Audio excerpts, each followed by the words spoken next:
22वां बाब, शादी की ज़ियाफ़त की तमसील। और यीशु फिर उनसे तमसीलों में कहने लगा कि आसमान की बादशाही उस बादशाह की मानिंद है जिसने अपने बेटे की शादी की और अपने नौकरों को भेजा कि बुलाए हुओं को शादी में बुला लाएं, मगर उन्होंने आना ना चाहा। फिर उसने और नौकरों को ये कहकर भेजा कि बुलाए हुओं से कहो कि देखो, मैंने ज़ियाफ़त तैयार कर ली है, मेरे बैल और मोटे मोटे जानवर ज़िबा हो चुके हैं और सब कुछ तैयार है, शादी में आओ। मगर वो बेपरवाही करके चल दिए, कोई अपने खेत को, कोई अपनी सौदागरी को, और बाकियों ने उसके नौकरों को पकड़कर बेइज्जत किया और मार डाला। बादशाह गजबनाक हुआ और उसने अपना लश्कर भेजकर उन खूनियों को हलाक कर दिया और उनका शहर जला दिया। तब उसने अपने नौकरों से कहा कि शादी की ज़ियाफ़त तो तैयार है, मगर बुलाए हुए लायक न थे। बस रास्तों के नाकों पर जाओ और जितने तुम्हें मिले शादी में बुला लाओ। और वो नौकर बाहर रास्तों पर जाकर जो उन्हें मिले, क्या बुरे क्या भले, सबको जमा करके लाए और शादी की महफिल मेहमानों से भर गई। और जब बादशाह मेहमानों को देखने को अंदर आया तो उसने वहां एक आदमी को देखा जो शादी के लिबास में ना था, और उसने उससे कहा, मियां, तू शादी की पोशाक पहने बगैर यहाँ क्यों कर आ गया?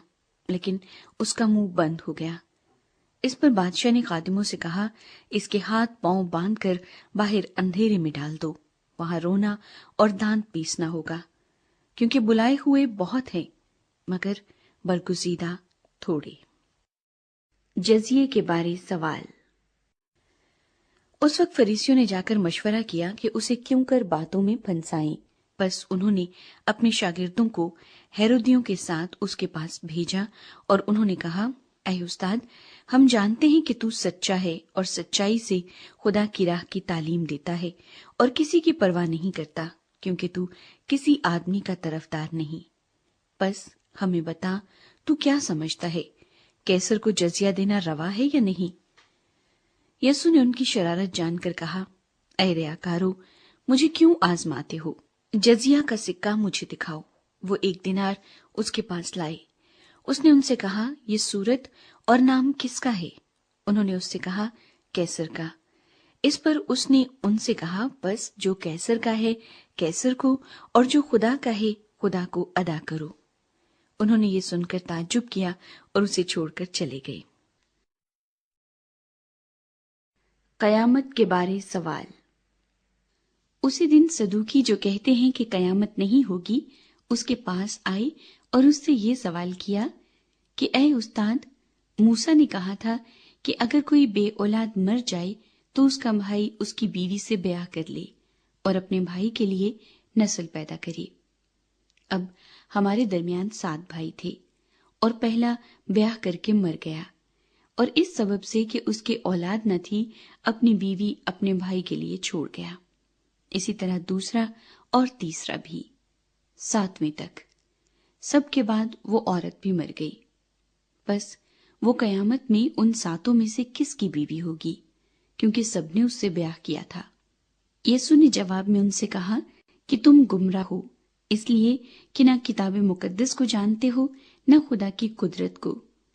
क्योंकि कयामत में ब्याह शादी ना होगी, बल्कि लोग आसमान पर फरिश्तों की मानिंद होंगे। मगर मुर्दों के जी उठने की बाबत जो खुदा ने तुम्हें फरमाया था, क्या तुमने वो नहीं पढ़ा कि मैं इब्राहिम का खुदा और इसहाक का खुदा और याकूब का खुदा हूं? वो तो मुर्दों का खुदा नहीं बल्कि जिंदों का है। लोग ये सुनकर उसकी तालीम से हैरान हुए। बड़ा हुक्म। और जब फरीसियों ने सुना कि उसने सदूकियों का मुंह बंद कर दिया तो वो जमा हो गए, और उनमें से एक आलमी शरा ने आजमाने के लिए उससे पूछा, ऐ उस्ताद, तौरात में कौन सा हुक्म बड़ा है? उसने उससे कहा कि खुदावंद अपने खुदा से अपने सारे दिल और अपनी सारी जान और अपनी सारी अक्ल से मोहब्बत रख। बड़ा और पहला हुक्म यही है, और दूसरा इसकी मानिंद ये है कि अपने पड़ोसी से अपने बराबर मोहब्बत रख। इन्हीं 2 हुक्मों पर तमाम तौरात और अंबिया के सहीफों का मदार है। مسیح کے بارے سوال۔ اور جب فریسی جمع ہوئے تو یسوع نے ان سے یہ پوچھا کہ تم مسیح کے حق میں کیا سمجھتے ہو؟ وہ کس کا بیٹا ہے؟ انہوں نے اس سے کہا، داؤد کا۔ اس نے ان سے کہا، پس داؤد روح کی ہدایت سے کیوں کر اسے خداوند کہتا ہے کہ خداوند نے میرے خداوند سے کہا، میری دہنی طرف بیٹھ، جب تک میں تیرے دشمنوں کو تیرے پاؤں کے نیچے نہ کر دوں۔ بس جب داؤد اس کو خداوند کہتا ہے تو وہ اس کا بیٹا کیوں کر ٹھہرا؟ اور کوئی اس کے جواب میں ایک حرف نہ کہہ سکا، اور نہ اس دن سے پھر کسی نے اس سے سوال کرنے کی جرت کی۔